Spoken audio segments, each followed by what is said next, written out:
Hello and welcome to Diminishing Returns, the podcast where three film fans review popular movies before pitching their own ideas for sequels to those movies. This week we're looking at the second part of M. Night Shyamalan's directorial career, consisting for us of Signs and The Village. Signs being the film where Mel Gibson fights off an alien invasion while rediscovering his faith in God, and The Village being the film where a blind Bryce Dallas Howard struggles to save her loved one from a fatal stabbing by venturing out into the wilderness to battle deadly creatures in order to bring him his life-saving medicine. The following podcast contains spoilers for Signs and The Village. Enjoy!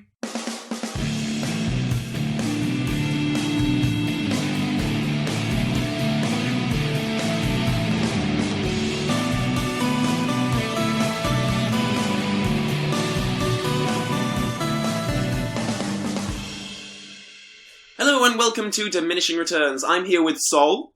It's Senor Sevens. and Alan. Hello. And today we're going to be taking a look at the second, what we have categorised as the second phase of M. Night Shyamalan's career, focusing primarily on The Village. But we're going to talk a little bit about his film prior to that, Signs, first, I think. So yeah, should we talk a little bit about his career after Unbreakable? Yeah, just in case anyone doesn't know, we did Unbreakable last week. So if you haven't listened to that, just go back and listen to that one first. Unless you really hate Sixth Sense and Unbreakable, in which case we'll just stick with this one. Yeah, if you like the shit part of M. Night's career. Yeah, I mean, to be honest, if you don't like Sixth Sense and one. Unbreakable, and you like the rest of Shyamalan's career, then this podcast might not be for you. It's not going to be easy. Okay, so, Signs. I certainly think of it as being M. Night's most crowd-pleasing film, even more so than The Sixth Sense, I would say. Oh, really? Yes. Oh, it's like crowd-pleasing? How are you defining crowd-pleasing? Yeah. I think it has the widest appeal. But perhaps it's because I think it's his most conventional film. Maybe. I don't know. So it's certainly up there with The Sixth Sense, I'll say that much. I think Signs is probably more broad than Sixth Sense. Because it does feel more like a Hollywood product. It feels a bit more by the numbers, but not too much that it loses its personality. It was produced by Frank Marshall and Kathleen Kennedy, who are some of the biggest... Oh, really? They're Spielberg producers. They produce everything, yeah. So this is, it's certainly... Around this time, I suppose, M. Night could probably make whatever he wanted, or certainly had his choice of projects. And he wrote Signs. That's, for me, and I've got a feeling, or maybe a memory that I'm not quite sure I trust, but that you might disagree with this, Calvin, but I always viewed this as the third in a sort of trilogy of M. Night's career being good. The Sixth Sense, Unbreakable, and Signs. And then it just kind of fell apart after this. I was a big fan of this film when it came out. I saw this in the cinema, actually, when I was... Oh, wow. I must have been, 12, I think. Could you even get in? Is it a 12 rating? Yeah, I think 12A's had just come out. But I think I was just 12. Because, are you scared? You wet yourself? Yeah, it scared the shit out of me, actually, as a 12-year-old. And I remember, I think it's the last thing that's actually... scared me to the point that I, couldn't sleep that night and just sort of did a number on me. Oh, I certainly had that as well. Well, I actually went to see it with some sort of family friend neighbours, and so there were a couple of kids and their mum as well, and they had the exact same thing. And their mum and my mum were sort of like, oh, well, maybe we shouldn't have taken these kids to see this film. We didn't realise it was going to be a horror film, but it's odd because watching it again recently, I rewatched it for this podcast. It's not that scary at all. I don't know. I think it's quite chilling. But I think it's not scary in the sense of ghosts jumping out of you and stuff. But it's creepy. It creates the atmosphere. And especially if you're in think, a cinema you know, and it's dark and all that sort of thing, Yeah. you're completely lost in the cinematic experience. It was one of the very first times I'd really encountered that that siege trope that you get in horror films like The Birds and Night of the Living Dead, where you kind of, you know, hole yourself up in your house, board up the windows, and just try and make it through the night. And I think that struck a chord with me in terms of getting under my skin and scaring Funnily me. enough, I've always had that with The Sixth Sense. Like, with The Sixth Sense is one of those films that really creeped me out and has lasted with me. And especially having watched it again recently, it's like, you know how in The Sixth Sense when the ghosts like it cold, so like when it gets cold. Whenever I like go to the toilet in the middle of the night and it's suddenly really cold, it's like, like that just comes into my mind. It's like, it's dark and I've got to get back to my room, and it's even like, and I wasn't a child when I saw that film, but it managed to resonate with me. Signs doesn't have that kind of long-lasting effect on me, but I think it's a genuinely kind of creepy atmosphere in the film.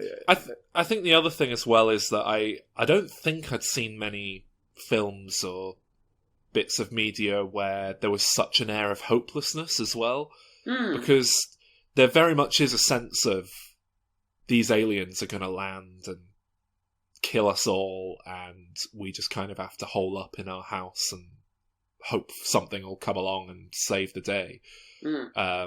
You know, I mean, Mel Gibson pretty much makes them a last dinner. You know, that scene where he sort of says, you know, we can eat whatever you want and blah, blah, blah. But I think what happened is, because it scared me as a child, I think I just built it up too much in my mind, so that when I did come to rewatch it, it wasn't really the film I'd remembered. I was a very big fan of this film. Rewatching it wasn't as good as I remembered. I still enjoy it. I mean, how do you feel about the film? I mean, I certainly have the very same relationship with it that you did. So I didn't see it at the cinema, but I remember, I think it was when it very first came out on DVD, and I remember watching it with a couple of friends, and it scared the crap out of all of us. You know what moment it is in particular? The bit when Joaquin Phoenix sees it on the TV. Is that it? Yeah, the kid's birthday party. Yes, yeah. I was going to say, did did that work for you as well? Because that was the bit that really stayed with me. That seems to be for everyone. People I've spoken to always mention that scene. Yeah. It's weird again, because watching it again, I don't know what it is about that. All it is an alien walks out from behind a bush. But I think it's the chaos of the kids being scared and screaming, and it feels completely real. It feels like that sort of thing you would see on the news footage or whatever. Yeah. It's an early example of that sort of found footage horror as well, of which there wasn't a huge deal of in 2002. Well, won't get into this too much, but in The Happening, he does the same trick, and it fails so miserably. Yeah. we won't talk about that now, but we will be talking about it in the next episode. Yeah. So we'll come back to that in terms of how to do that. He very did go badly. and spin a whole film out of it, Yeah. But again, we'll get to that we'll a deal little with later. that later. But yeah, that moment is great, and it's classic Shyamalan. I think it really captures that kind of the reality of that situation. It feels really real. It feels like, that kind of the Bigfoot just footage. There's just sort of these fleeting glances. It works really nicely. And by that point as well, it's within the film. You've built up to a point where you're starting. You're trying to figure out what's going on. And all that. My biggest takeaway from rewatching the film, though, is that it's basically a comedy. I didn't remember it having much of a sense of humour as a child, but watching it now, it was just like wall-to-wall humour and gags. Very dry. Yeah, like all the bits with he comes in and the guy's got a tin hat on and all that sort of stuff. Yeah. Like that kind of gags. Yeah. But it's to the point that I would almost classify the entire thing as a comedy. It's almost on the... it was almost every scene. And I mean, it was mostly Joaquin Phoenix, but... Well, no, Mel Gibson as well, to a point. Everything he did was supposed to be funny when they're running around the house trying to scare what they think are those local boys messing with them, and he can't, shout and swear like he's been told to, and when he pretends to be a policeman when he's at M. Night Shyamalan's house and there's an alien in the pantry. And some of the dialogue in this film is so strange, which, I don't know, maybe it's some of the early DNA of what, evolved into The Happening, but it feels like someone's weird sense of humour just being allowed to run loose. Things like when all the characters get a bit frantic, and then Mel Gibson just shouts, "Everyone in this family needs to just calm down. Eat some fruit or something." What does that mean? Something or? It made me laugh. It's funny, like, whenever M. Night does interviews and stuff, and I've watched quite a few for the purposes of these podcasts, like, he doesn't talk like that himself. Like, it's not like that's how he thinks people talk. He has a very specific way of writing dialogue that is so unnatural. Yeah. I was going to say that there's so much of that in The Happening, but it just fell on the other side of the line in that film. Here it gets away with it for whatever reason. I don't know if that's to do with the tone that the film struck throughout, or I think it is because it falls in that more comedic side of things, but it might be down to performances and acting. I don't know. Just another thing about Signs. So you mentioned the ending earlier, which is great. The siege in the house with the aliens. You see the hands coming in under the door and that sort of thing. But the very ending, the solution that it's the twist, water. As it were. The twist is that the thing that defeats the aliens is water, plain just water. Like an Unbreakable. Oh, yeah. Yeah. I never made that connection. It's a whole race of David Dunns. The film's set in the future, and David Dunn's evolved into a race, and he goes off into space, and then he comes back to reclaim the Earth. There we go. How did that play for you guys? Because I must admit, when I watched this when I was a kid, I just accepted it and went with it. Yeah. Now, obviously, there are a lot of logic issues with aliens landing on a planet that is 70% the thing that is most dangerous to them. Well, this is the thing. A lot of people complain about the logistics of it, and I don't mind that, because I think it's very easy to believe... we don't know anything about these aliens. Their planet might have exploded and they have enough fuel to get to, one of 3 planets, and this is the best option because the other one's made out of lava, and then one of them's just gas or something. Like, you know what I mean? I don't have a hard time buying that they would try and make a go of it on Earth. Yeah, and they're not trying to live there. They're coming down to harvest people. That's the theory anyway. So it's not like they're just trying to do no, we don't even know that. We don't know anything about what they're doing there, really.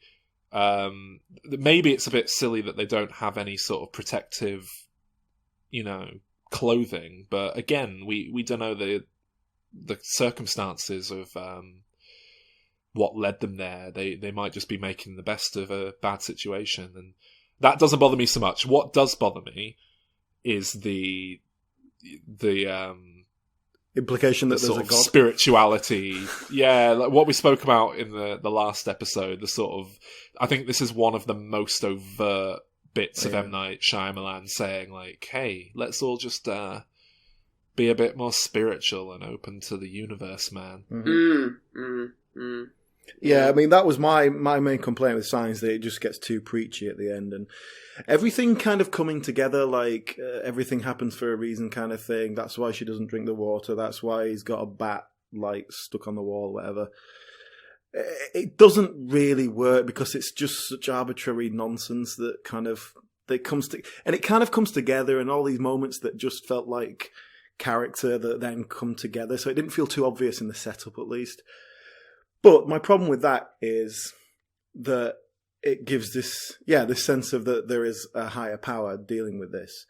And obviously I don't. And then like that opens up a box of new problems. Yeah, so what about all the people did who the died? higher power...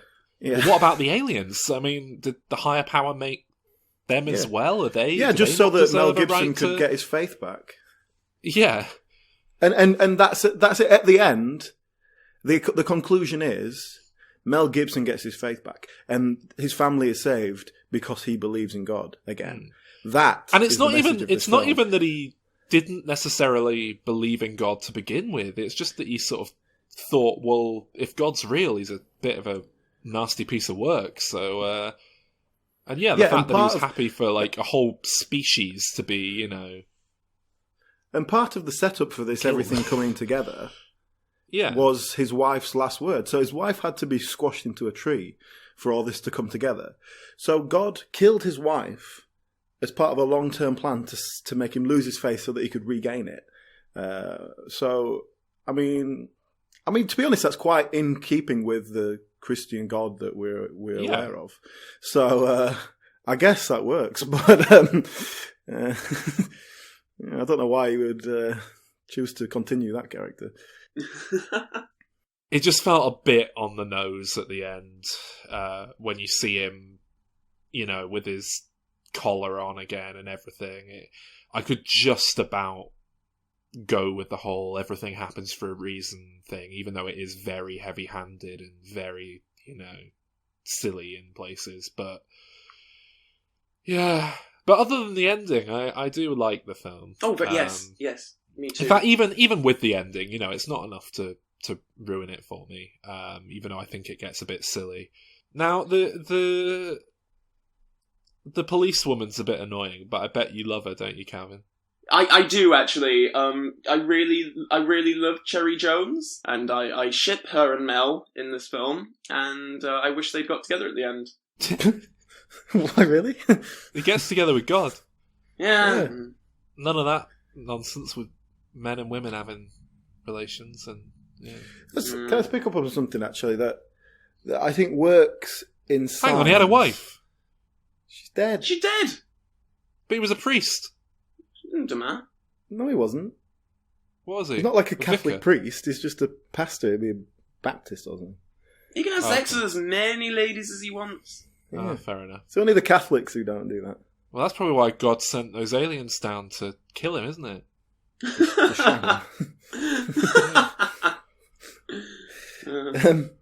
But one thing I've picked up on watching all of Shyamalan's films is that he doesn't do small characters particularly well. He tries to imbue them with character, and it doesn't come across. And I'm picking this up here because I think Signs is an exception to that, because I think Cherry Jones does a good job with his character, and it's a solid character. But this film doesn't have many characters in it, and so it uses them well. Yeah. But I'm talking about little characters like the girl who works in the pharmacy who says she needs to confess to him. Things like that. Usually, I think they work in Signs, but usually Shyamalan's not that good at these small characters, or for some reason, when I've been rewatching all these films, they haven't been working for me. In the way that, say you watch a Coen Brothers film, you get a character who's just in one scene. That character will be full of character. It'll be some little like country hick. It'll be an actor you've never seen before, who's like a local actor, but they bring something out of them. And I think that's missing in Shyamalan films. And I actually think that Shyamalan is not that good at getting performances out of people. Well, maybe with children. That leads me on to what I wanted to talk about. This film is very much the start, from what I've seen in his career, of the cracks in him getting performances out of people. There's some really, really weirdly stilted delivery in this film. Some of Mel Gibson, for the most part, gets away with it because, I mean, he's a pro. But he knows what he's doing, yeah. Exactly. You don't have to give him too much direction, but especially for a character like that.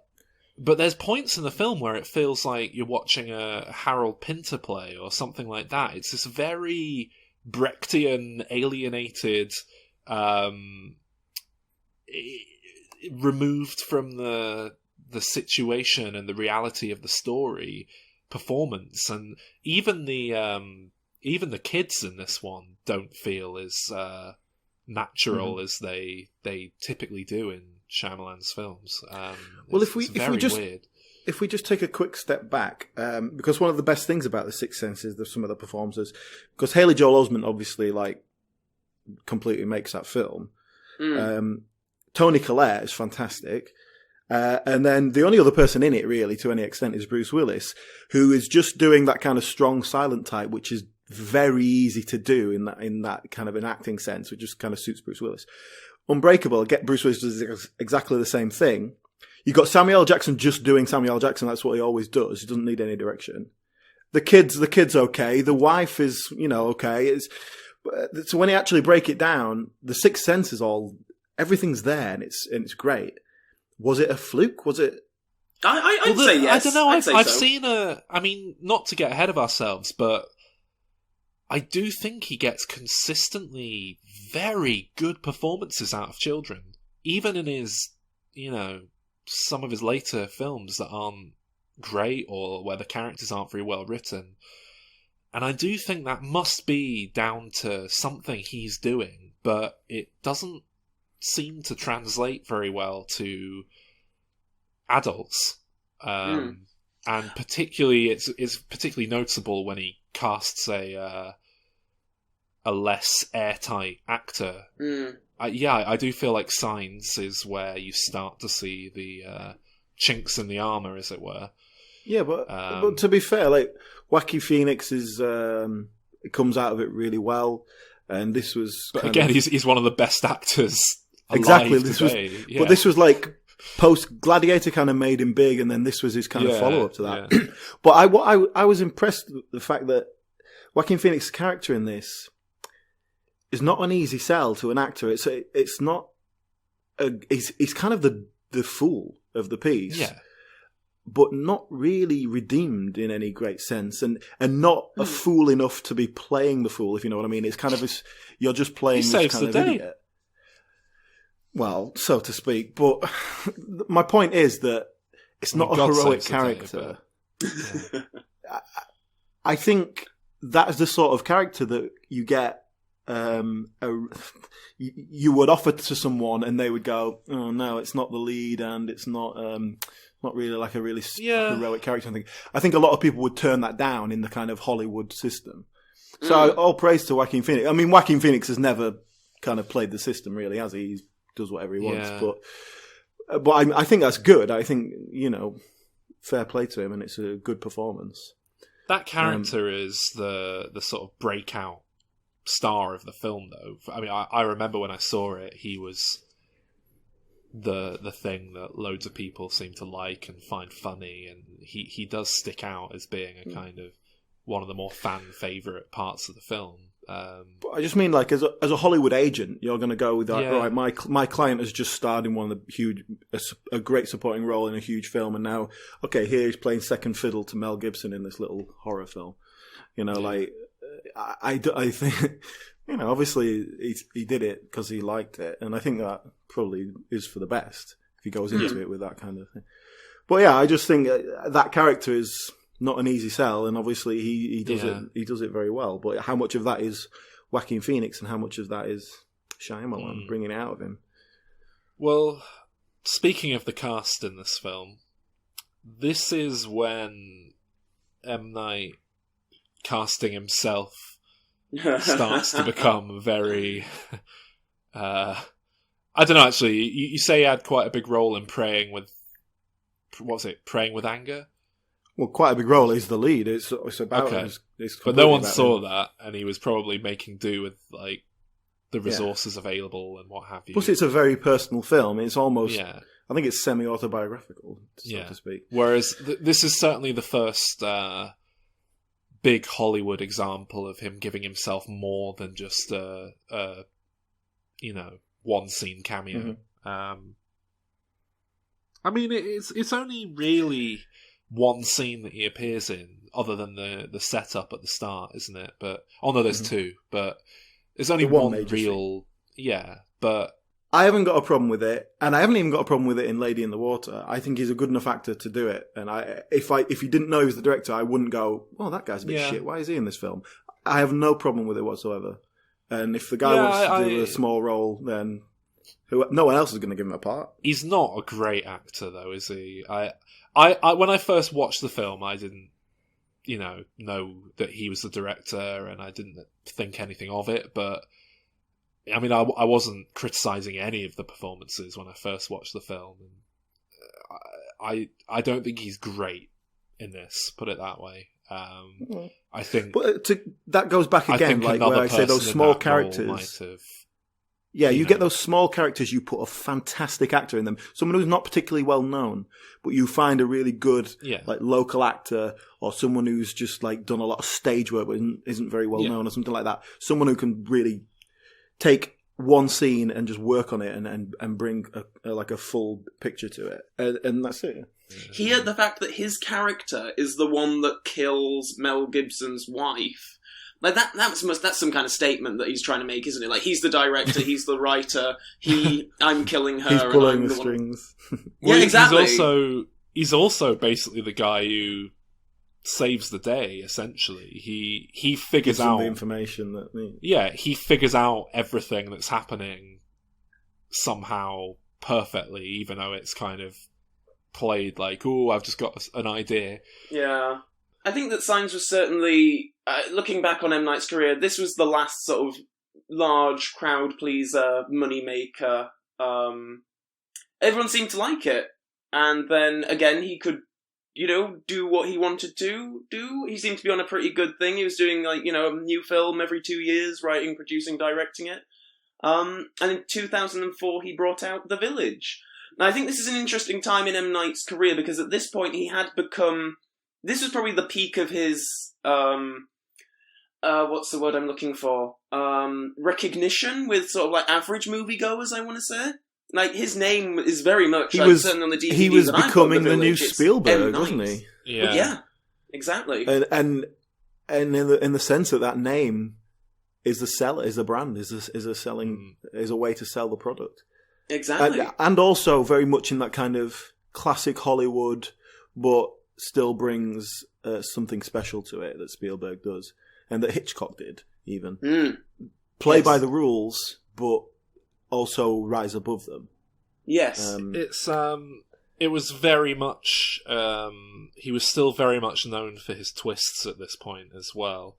Yes. So I think a great deal of people who went to see The Village went because they were, looking forward to the big twist. Yes, yes. And I suppose he didn't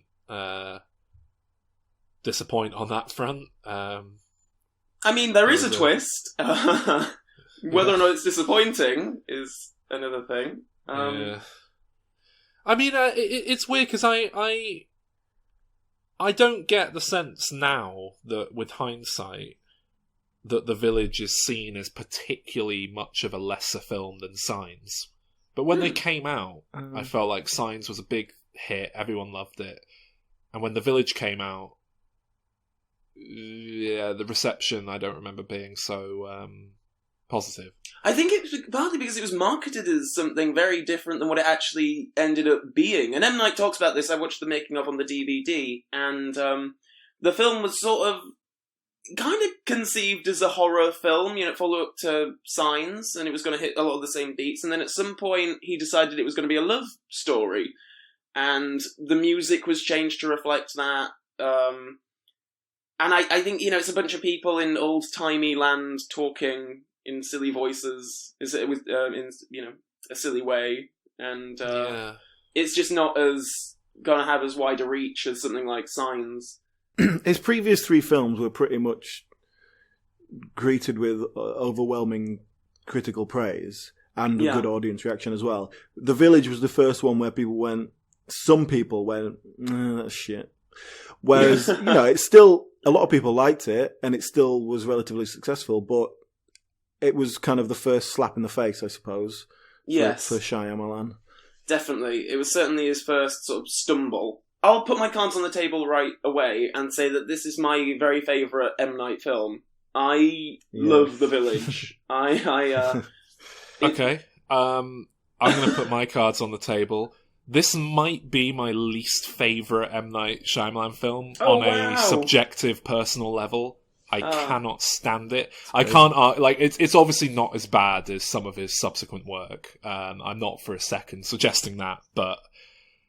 This film aggravates me in a way that his later work just doesn't. I I hate it. Why? Like, is it the twist? It's the twist, isn't it? No, it's just so boring. It's just Bryce Dallas Howard, who never. I don't dislike her, but she always feels a bit alien in whatever world she's in. She never quite feels like she's supposed to be there. And it's just her running around, and then Adrian Brody going, I mean, to pardon the phrase, full retard. his performance is just there's no redeeming quality to that performance at all. Yeah, Brody feels completely miscast there. Not that it's a bad performance particularly. I think he does a decent job with it. He does an admirable job of doing what was asked of him, but the end result is embarrassing. That character is... And part of the problem is that he's Adrian Brody and everyone knows who he is. He just won an Oscar like a few years before. Whereas, like, take, for example, Leonardo DiCaprio in What's Eating Gilbert Grape. Yes. The best performance of his career, by the way, when he was 18. He basically plays that similar character, but with much more reality and in a world and a setting where it works much better. And he was, not an unknown, but like he wasn't a famous actor. And it completely works because he embodies the role and you believe that character. I think there's something to be said for, the fact that What's Eating Gilbert Grape didn't see Leonardo DiCaprio doing that opposite a hedgehog monster. Have you seen some of the footage of what the monster looked like before they put a cloak on it? No. Oh, it's really bad. They had to change the design while they were shooting because they have a clip of it on the DVD documentary. It is like horrible. It's like this giant sort of like hedgehog sort of rat thing. It looks like a baddie from Power Rangers. It's so bad. I've just looked up a picture. Yeah. That's not a million miles away from the they pretty much threw result. They pretty much threw a cloak on it, and but it's amazing how much of a difference that makes. What? Yeah, well, I mean, my basic view of The Village is that it is a continued downward slope from the previous films. I think it's a fine film. Not great, but not bad. Doesn't bother me particularly. Having rewatched it again, it feels, I don't know, disjointed. It's very slow paced. And I think that's not why to its I don't credit. like it. Yeah, and very quiet. Obviously, that's deliberate, but I just don't think it jumps out of the screen very much. And it's weird though because I love it has these kind of horror moments, but it's not a horror film. And they do feel completely out of place. I must say, the entire horror element, I don't even know why it exists within the film. It feels utterly superfluous to everything in that film. And like I say, I do find it odd that the slow tone, the slow pace of this film, and the fact that I find it so boring is, I don't know, it's weird because Unbreakable is, as we discussed last week, a film that I just utterly adore, and that is a very slowly paced film. But I love it there. I love the deliberate. I don't know. It just feels like every scene has purpose in that film, and every scene needs to be there and is justified and is moving the story forward, and you're just enjoying it at a nice, steady speed that serves it well. Whereas The Village, like Alan said, it feels utterly disjointed and all over the place to me, and the slow pace just starts to piss me off as a result. I wouldn't say there's a lot of superfluous scenes. I think that most shots or it. I mean, I give it as an example. I love the first. I think it's 5 or 10 minutes of the film. There is lines, there is dialogue, but you don't even need the dialogue, and the whole town is set up brilliantly in those first 5-10 minutes. They set up the town, they set up that red is a forbidden thing, and it's just so nicely done by the girls who are sweeping on the porch. They see a red flower, they immediately pick it up and put it in the ground and cover it up. You have them all sat at the table, they're all tucking into a feast, and then they hear the noise of the monsters out in the forest, and you get a sense of, God, what's out there. I think it's a really lovely opening. I think I just don't like period dramas. Okay, no, I mean, I can't defend how they talk in this film. The dialogue is horrible. There was like, the odd line just kept sticking out to me. One was, when did you notice Jesse Eisenberg was in this, by the way? Yeah, one of my first notes that I made was just how many huge name actors were in this that I didn't know who they were at the time when I one of my notes was how many huge name actors were wasted in this. Because like Sigourney Weaver has about 4 lines. You got Brendan Gleeson in there, and Sigourney Weaver actually was a huge star. You got Brendan Gleeson in there, Michael Pitt's in there, who's a good solid actor as well. Who didn't really do anything. The only one I knew really who they were when I first watched this was Sigourney Weaver. I didn't know who Bryce Dallas Howard was. I didn't really know who Joaquin Phoenix was. I didn't know who Adrian Brody was particularly. I didn't know who William Hurt was. I didn't know who Brendan Gleeson was. I didn't know who Judy Greer was. I love Judy Greer now. She's one of my favourite actors. And obviously Jesse Eisenberg went on to become Hollywood A-list, but here he is, very young, just sort of in the background. There is a very odd subplot with Sigourney Weaver and William Hurt. They're the village elders, and William Hurt's character has a wife, played by Jane Atkinson, and Sigourney Weaver's got a bit of a crush on him, and he won't take her hand when he's greeting her. You get the sense that, maybe he does have a thing for her, and it doesn't really go anywhere. Other than I think that the whole point of that subplot is that when William Hurt sends Bryce Dallas Howard off out of the village to go and find medicine for the stabbed Joaquin Phoenix, that serves as his motivation, because he can't be with Sigourney Weaver. He has his wife, he's loyal to her, so this is what he does for her. He sends his daughter and threatens their very existence by sending her out the town to save her son. Yeah, and again, like, William Hurt, great actor, like, his record shows that he is a recognised great actor, but just does nothing in this. And even the way he delivers the dialogue, which admittedly is deliberately kind of stilted, it feels so robotic, and he never gets a handle on any of the emotional aspects of that character. And so none of that comes through, and when we lose that story, and the whole sort of subplot with him, and Sigourney Weaver's character is kind of wasted. I didn't even realise that he was married until about an hour into the film, because it just hadn't established it in my mind, and so I assumed they do establish it in the film. There is the bit when the elders are talking. Yeah, I'm sure you see them all together and all that, but I hadn't connected. So when they were talking about, he fancies Sigourney Weaver, blah blah blah, I was just assuming like, oh right, so we're going to get to a point where they come together. I didn't realise that there was this kind of block which was stopping them, because his wife, the character of his wife, just had not resonated enough. I mean, they do set her up at the beginning. It's like, it's one of the very first scenes. The village elders are talking, and one of the people's like, shall we have this particular festival? I know your wife is very fond of it. He turns to his left, and she's there, and she says, yes, I'm very fond of it. And that's, Oh, yeah, I'm sure. But she's such a non-entity in the film that there's really sort of... It's difficult, because I think we're supposed to... It's hard to get a handle on William Hurt's jostling with this when we don't know his wife at all, apart from like one or two lines here and there. So yeah, I mean, I agree with you on that point. And we don't even get into him that much.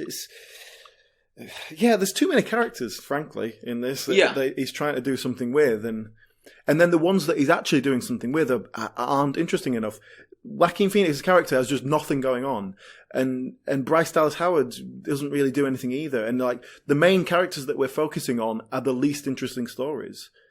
And I think that's kind of because we need to do this. Oh, hey, the parents have this whole backstory that you're going to suddenly get revealed, but it doesn't work because we're not seeing enough of that for the payoff to be a payoff. Can we talk a little bit about the backstory and just? I mean, if you've seen The Village, then you'll probably remember that the twist is that this isn't actually a period time, and the entire village is in the middle of some nature reserve. That William Hurt's character, who was an incredibly rich man, went to counselling and met some other people, and they decided that they want to live in a simpler time. Why they didn't just become Amish, I don't know. I think if you try and apply too much logic to this, it will fall apart very quickly. I think it falls into the category of plot twist that you kind of have to go with it and accept in the story world to some extent.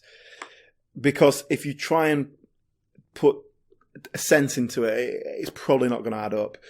But I think you can get away with that for the most part. I must admit, when I first watched it and I didn't know the twist, and the twist was revealed, and it just had no effect on me whatsoever. I wasn't like, oh, right, okay. It was kind of like, oh, yeah, I've only just sort of recognised that it wasn't a contemporary drama. For whatever reason, I hadn't even clicked that, hey, this is set in 1892 or whatever. And so when that was revealed, I was just like, oh, right, yeah, okay, fair enough. It just didn't no effect on me whatsoever. Initially, it establishes the film as being set in a sort of alternate parallel world because there's monsters. Yeah. I mean, but they do put a date on it at the beginning. Brendan Gleeson's his son's grave. But again, it's not like they make a big deal out of it. It's just on the gravestone. On a mental level, I did kind of go into the film viewing it as, well, this isn't set in the real world anyway. It's set in a world with monsters.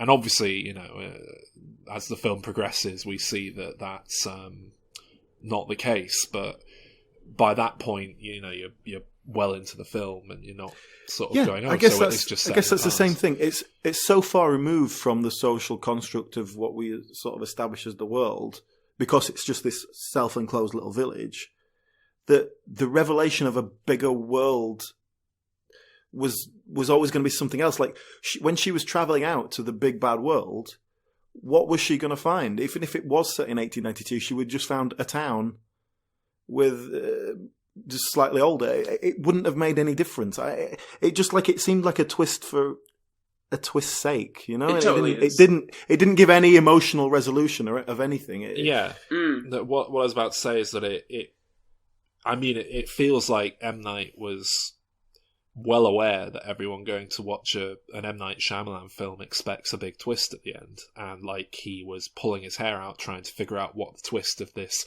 subdued,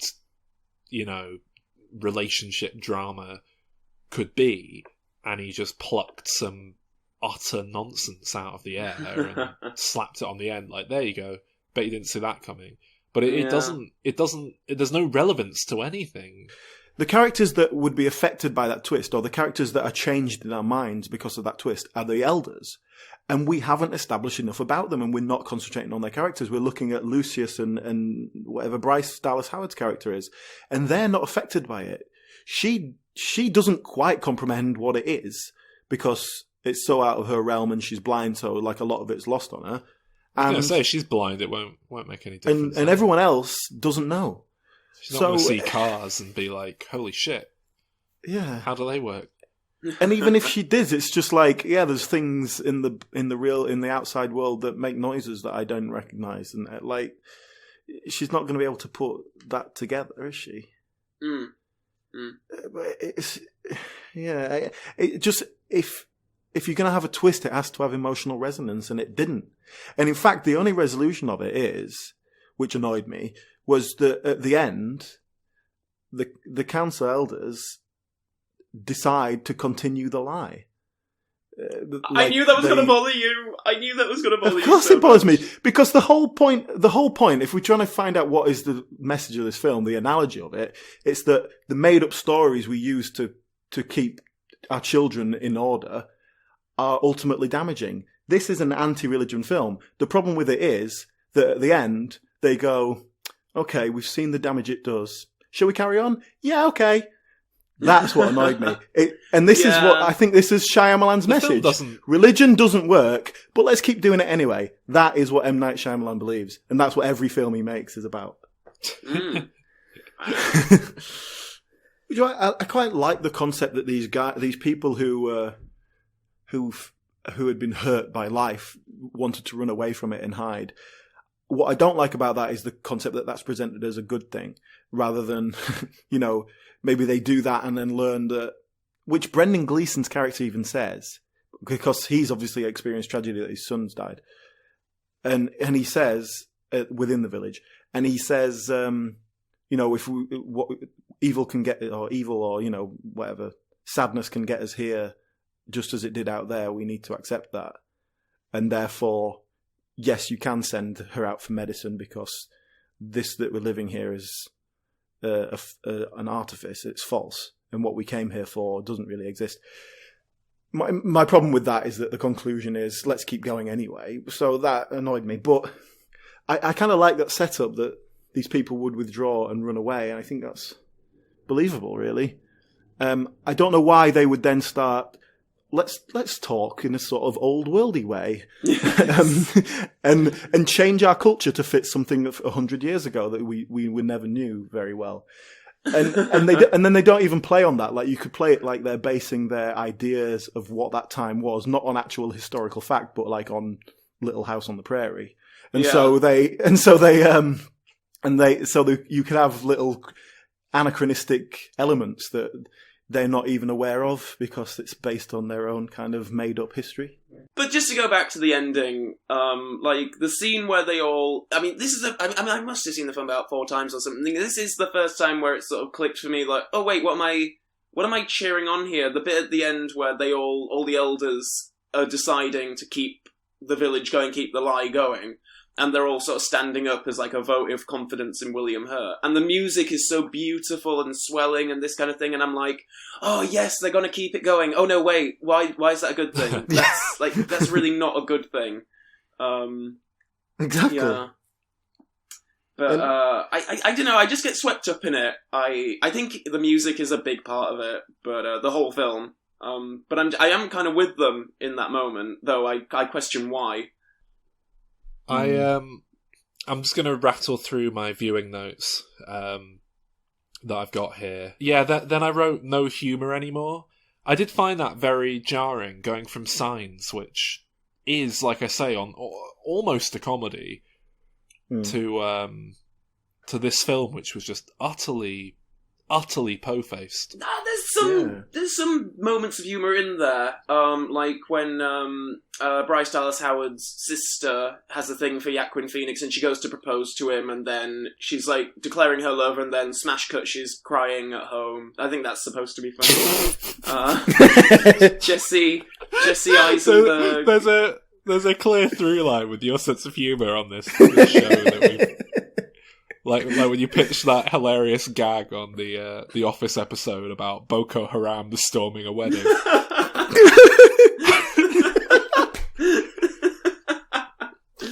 I'm defending it. There are jokes in there, like when Jesse Eisenberg's like playing chicken at the side of the forest. I think that's supposed to be funny or humorous, I guess. I think there's a couple of funny moments. Yeah, but it's not. I know what Saul's saying after Signs. Yeah, it's very different feel, isn't it? I agree with that. It's hard for people to be funny when they talk like, oldie worldy. Oh, do not jostle about so. Nonsense like that. How long do you think it took them to get used to talking like that? Do you think, like, in the first few months when they're in the village, and they're becoming like, they'd be doing like all their 70s speak, like going, "Hey, hip cats, what's going down?" And they go, "No, you must speak like us." I think that's what Brendan Gleeson probably spoke like in the 70s. I reckon they just started doing it as a joke and it just sort of caught on. Yes. Then I just wrote "dumb hedgehog monster." And then I wrote, this is my last note, so I gave up writing any after this. Slow-mo when it runs at her, lame. Oh yeah, it was that bad M. Night slow-mo again, wasn't it? Yeah. I think this is the worst offender of that in his filmography, from what I can think of. Yeah. There is a bit in Signs actually that's pretty bad when the hand comes under the door and he cuts the finger off with the knife, and it goes all slow motion, and that's particularly bad because it's difficult to tell that he's even cut the thing's finger off. Like, you're not entirely sure what you just saw. It's all a bit... Yeah. Well, if I can round this out, my overall feeling about The Village was that the gimmick, the twist of it all, overshone the emotional story, which is what doesn't happen in his previous films, because that emotional story is so strong that the twist or the gimmick or the genre hook that keeps the audience in is an addition rather than a necessary element. And we talked last week about The Sixth Sense. I said it would work as a standalone story without that twist. You said, Saul, that it needed that to pull it together. And I think you're right to an extent there, but that story the story would work without it. It just wouldn't be as good a film. Particularly interesting. Yeah. It would be a very mundane, we've seen it a million times sort of story. And the same with Unbreakable. The emotional story is about this guy and his, his wife and his relationship with his son. You've got in Signs, it's all about the emotional story. Yeah, as we said about Unbreakable, that film would work even without the twist. Quite frankly,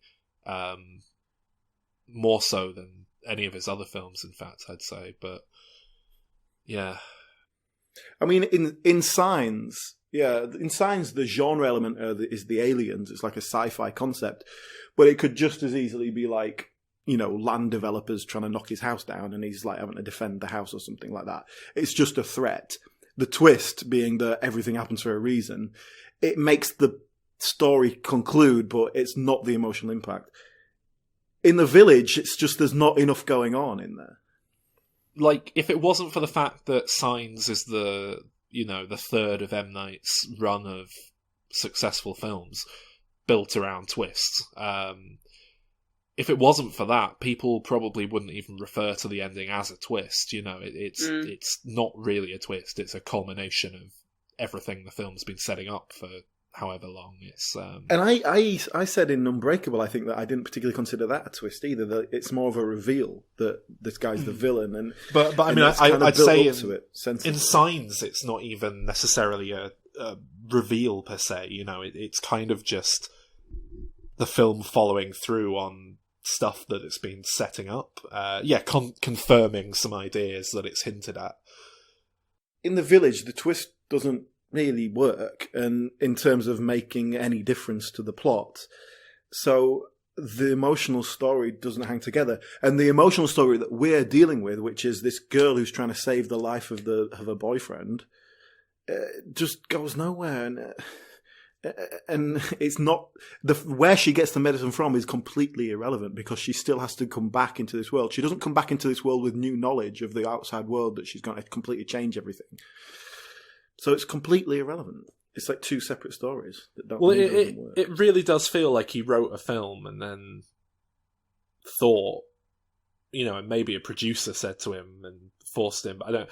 It really feels like he wrote a film and then just thought, well, everyone expects a twist now, and they need a twist because I'm M. Night Shyamalan, and I promise twists and thrills, and went in and just added a scene at the end of the film and retroactively changed one or two lines of dialogue to sort of fit in with it. But it doesn't feel like a very well... Well, it isn't a very well thought through twist, basically. It is just a pointless appendix at the end of the story, quite frankly.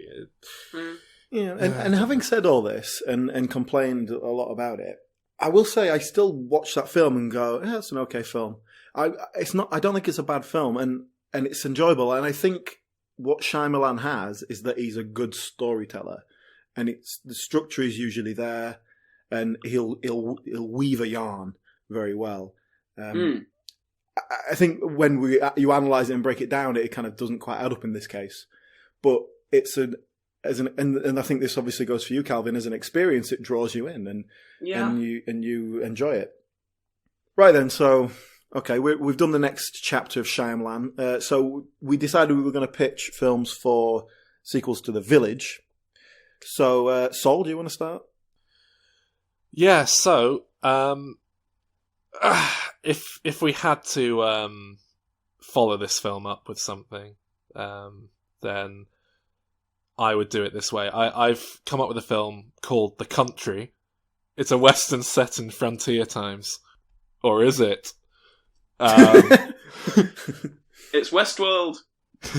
The main character is... A robot. No. They're of Korean descent. I've called them Yun Chai. They speak with a strong American accent, so the ethnicity isn't relevant, except for the prejudice that she receives. Oh. She's working on the railroads of Texas down south. I assume there's some railroads in Texas, I don't know. Generally hating life.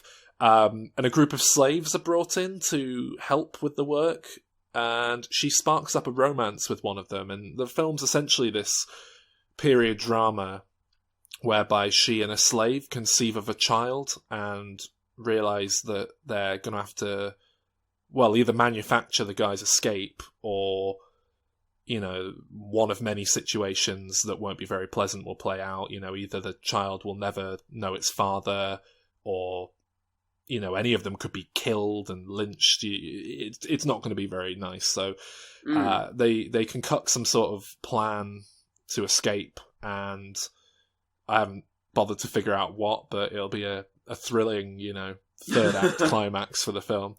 And then they just ride as far as they can on horseback, and then they hit just a massive wall that extends so far that it blocks out the sun for miles around up into the sky, and they just follow this wall for days trying to figure out how they can get around, and after a while they just come up to in fact, no, they don't follow it for days. They follow the wall, looking for a way through a door or something, and they just come to a point where the wall stops and it's just a barbed wire fence. So they duck under that and continue on their journey. And then this car thing arrives, and they're like, "What?" And this guy gets out. A horseless carriage. It's a hover car, and this guy gets out, and he's got like an iPhone 15 or something, and they're like, "What the fuck?" Crazy. And the twist is that it's actually the future, and Donald Trump got elected, and as part of making America great again, he basically just took it back to frontier times and locked out the rest of the world. And Mexico's now become a world superpower because they have a constant influx of cheap American labor propping up their economy, thanks to people trying to escape the Mad Max hell that the USA's become. Very good, very topical. It was quite a timely element of the story in the village, because it is, you know, it is this sense of, oh, things were good back then, weren't they? Let's just go and live like the old days, and then watching it play out, oh yeah, like things actually weren't that good back then, were they? But you're committed to this for whatever reason, so no medicine, so, no plumbing. Let's make the village great again. Right. Okay. In that case, shall I? Calvin? Yeah. No. Similar social commentary. Pitch here. So for my sequel to The Village, we start the film. It's 13 years after the events of The Village, and life is going on as normal. We bring back all the characters. Bryce Dallas Howard and Joaquin Phoenix together. They've got a child. Everyone's happy and well. Suddenly, so Bryce went back to The Village. Yeah. Yes, she did. Did she? That's the end of the film, so. Oh, I don't remember. I think I stopped paying attention after she. I mean, it's literally the last scene of the film. It's the last shot. Yeah. She comes back in with the medicine to save his life. Oh, it's just like. How did you think it ended? Like, she goes off in the car, and I forgot what happens after that. She doesn't get in the car. Doesn't she? There's a nature reserve. Yeah, there is. And the guy's like, "You can't be here." Yeah. Yeah. And then And then she asks him for medicine. No, then he there's goes like and a gets scene it. back at a ranger hut or something. Yeah, the M. Night he goes cameo. and gets the medicine. Yeah, I think I stopped paying attention then. You literally had like 5 minutes to go. I mean, I'll have, I've been looking at my phone or something. It bored me. I mean, I felt like as much as I didn't like the ending, I mean, you do have to watch the ending in order to sort of justifiably. No, you're right. I like the film now. So, what did you think happened? What was your ending to the film? That she went off and decided not to go into back. The sunset. Well, and just left her dying love.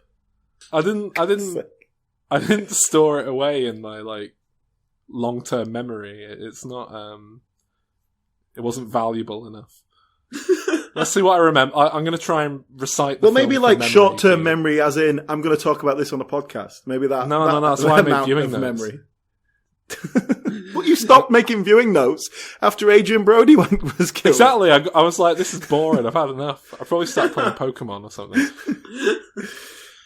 So I'm going to recite it from memory. Break down the plot of The Village to us. From memory, okay. Yeah.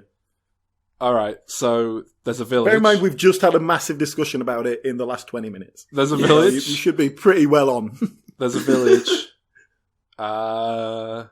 It's out in a forest. And Jesse Eisenberg's looking at the forest, and it's like, oh, what's in there?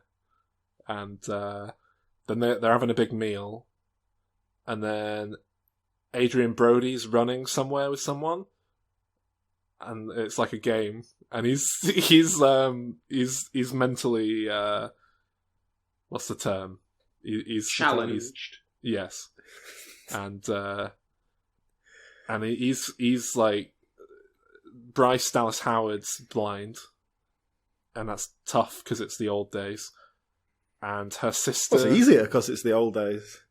Yeah, I suppose so. Yeah, she never goes beyond a sort of 15-meter radius. Yeah.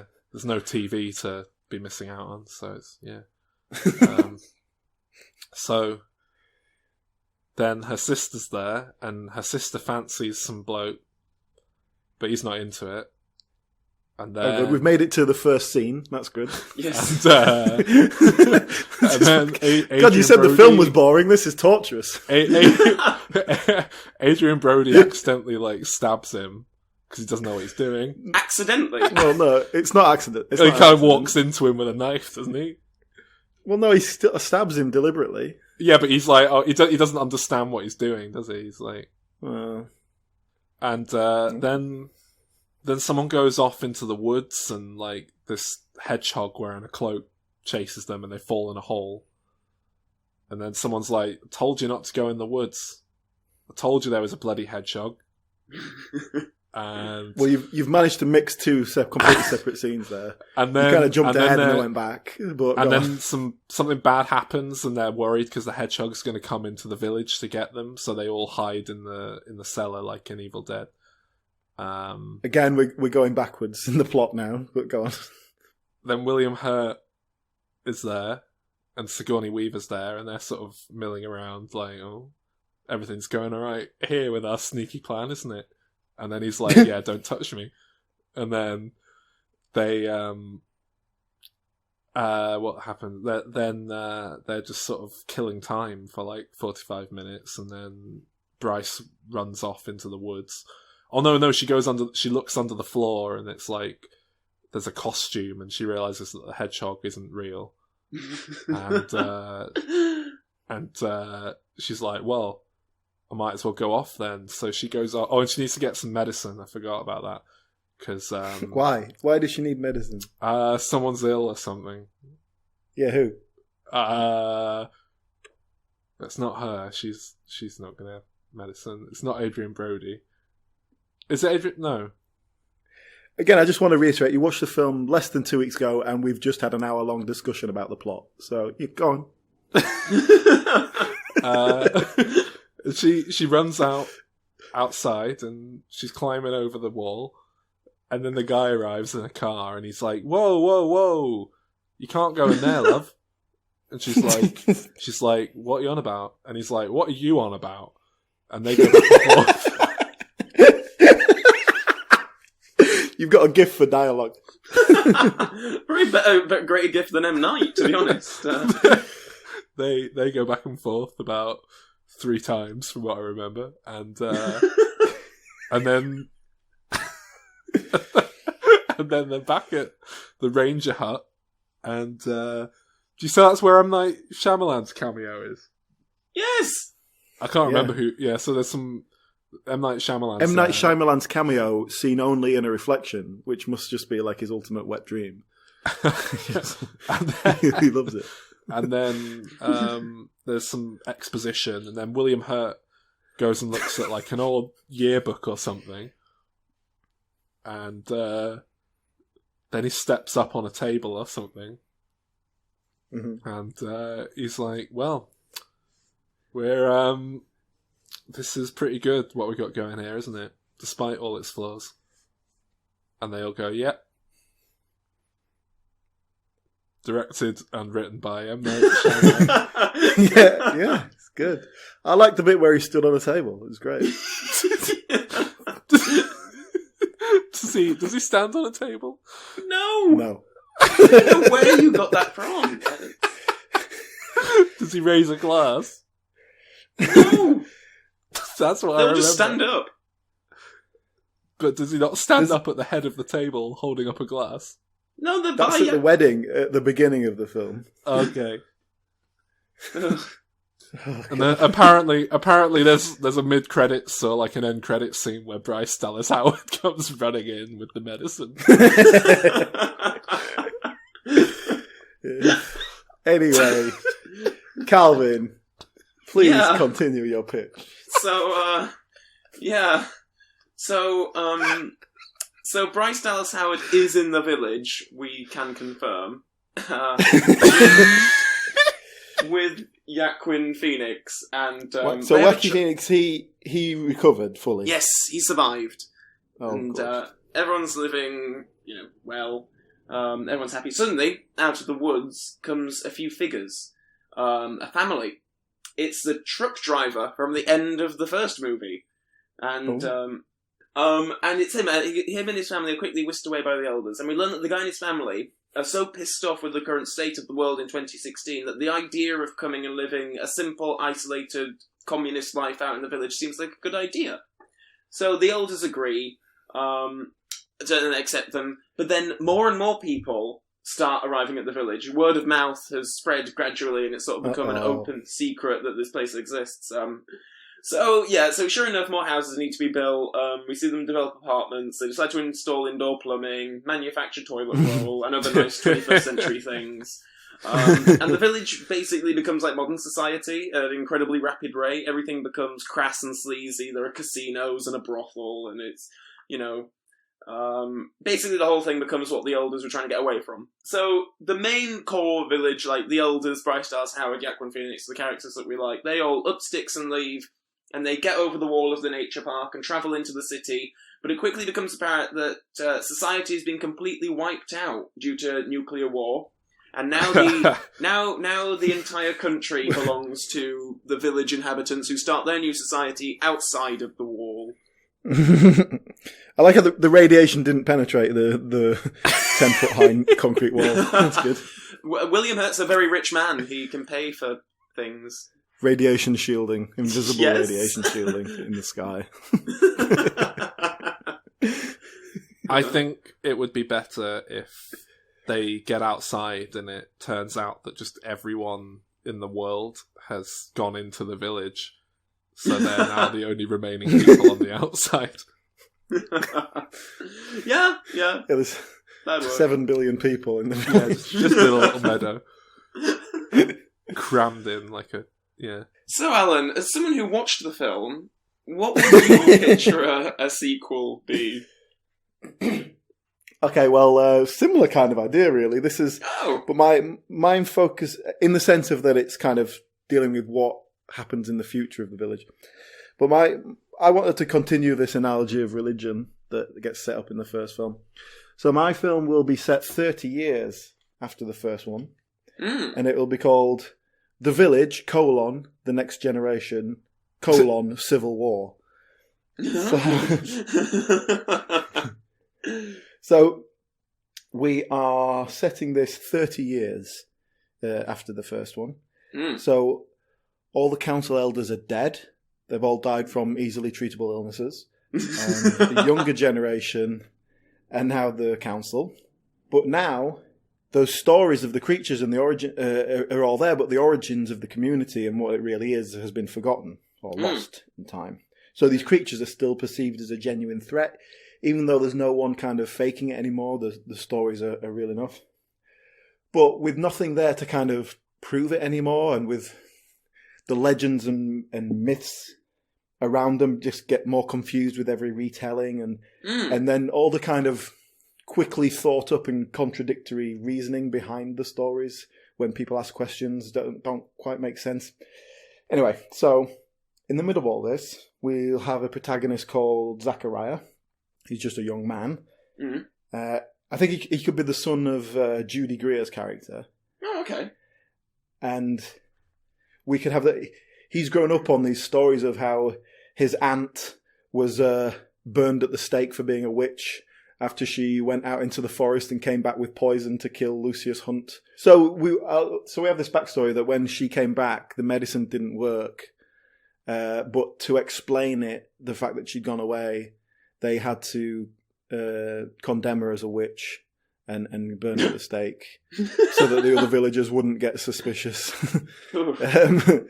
So that's a difficult sacrifice to have to make for William Hurt, but it's what he was prepared to do for his village.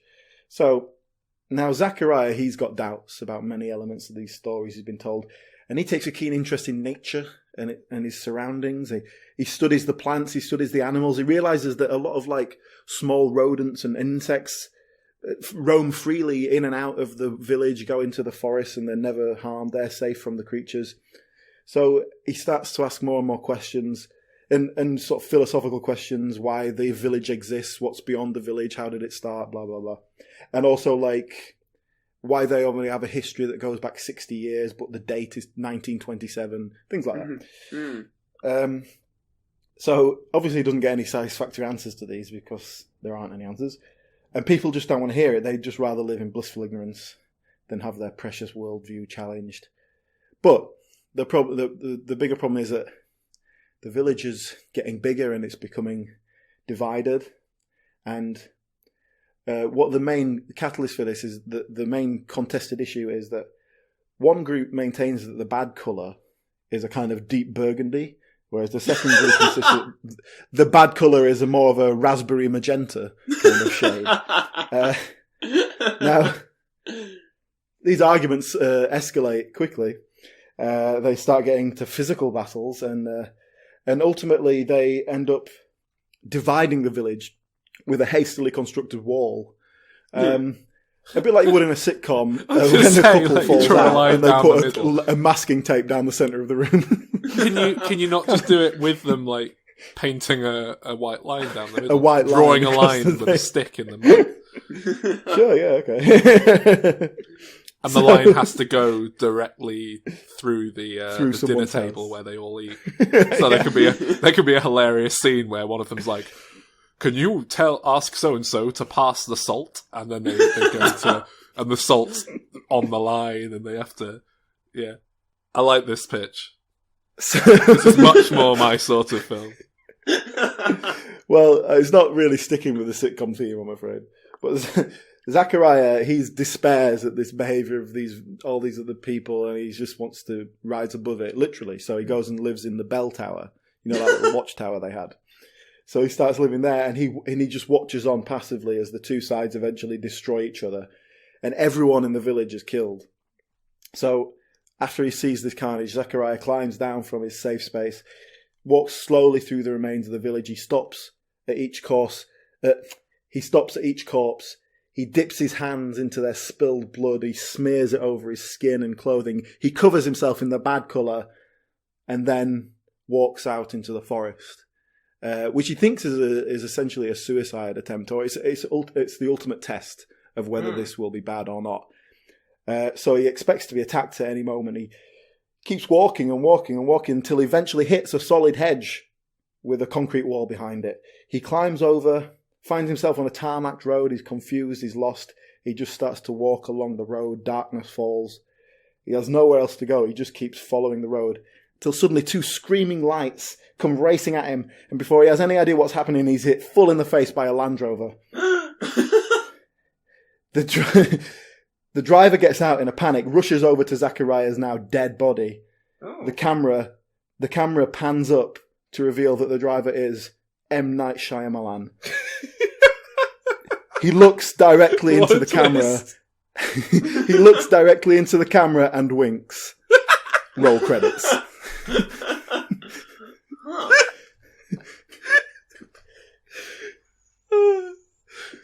It's just, no, so that's funny because it's very believable that such a sequel could happen. M. Night Shyamalan stops even pretending and just goes straight into it.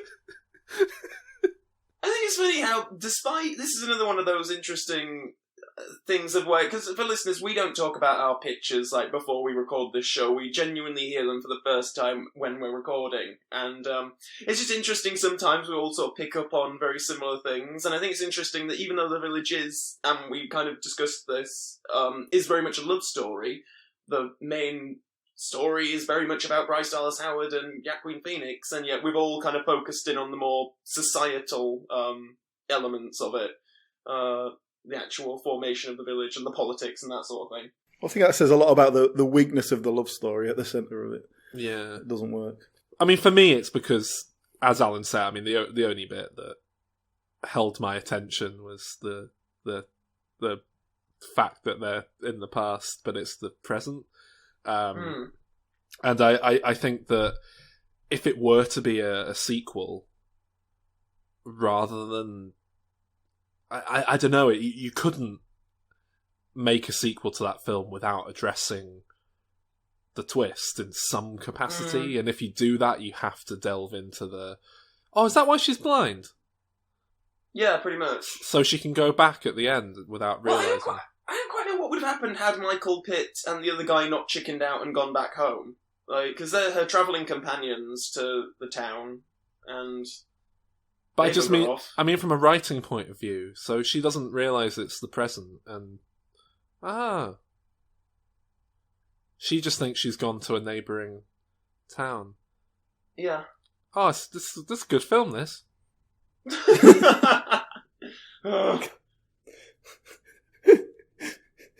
Well, next week we are completing our Shyamalan trilogy.